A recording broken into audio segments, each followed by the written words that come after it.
नमस्कार बंधुरा कल्पना प्रतिदिन मतो चले एसेछि देखो आरेकटी ब्लग निये। कल के तो राते ब्लग दिएछि दिनेर बेला सारा दिन किछु खाওয়া दाওয়া करिনি बोले।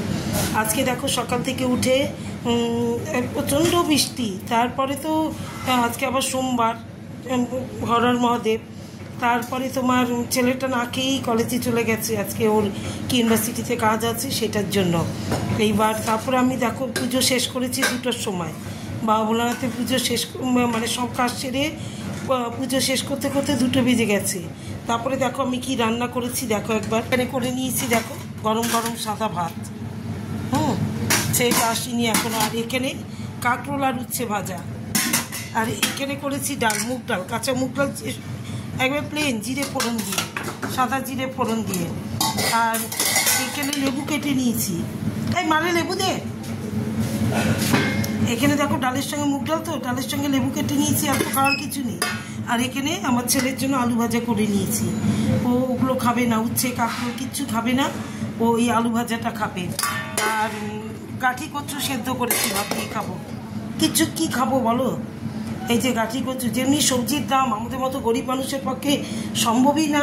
রোজ দিন এই যে 300-400 টাকার সবজি, আর সবজি রোজ দিন রাখি, হ্যাঁ হাত দিলেই 150 টাকা হয়ে যায়। এই দেখো এখানে বসিয়েছি বাঁধাকপি দিয়ে, টমেটো দিয়ে, আলু, কুমড়ো, বেগুন সব দিয়ে 5 মিশালি একটা তরকারি বাঁধাকপি দিয়ে।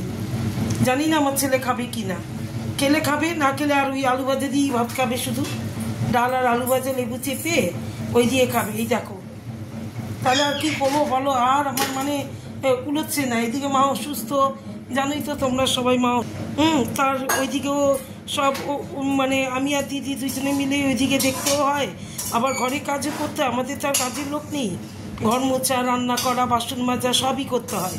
হ্যাঁ এই দেখো এর মধ্যেই কোনো রকম রান্না করে খাচ্ছি এখন। কিছু তার মধ্যে লোকজন রোজ আসে, তাদের এন্টারটেন করতে হয়। আর কি আজকের শুভ দুপুর এখানেই। আমার রান্নাগুলো কেমন একটু কমেন্ট করে জানিও।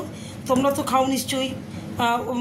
ওই যে কী যেন এটা গাঠি কচু সেদ্ধ সবাই খায়, ভালোবাসে। গাঠি কচু তরকারিটা খেতে আমার আরও ব্যাপক লাগে।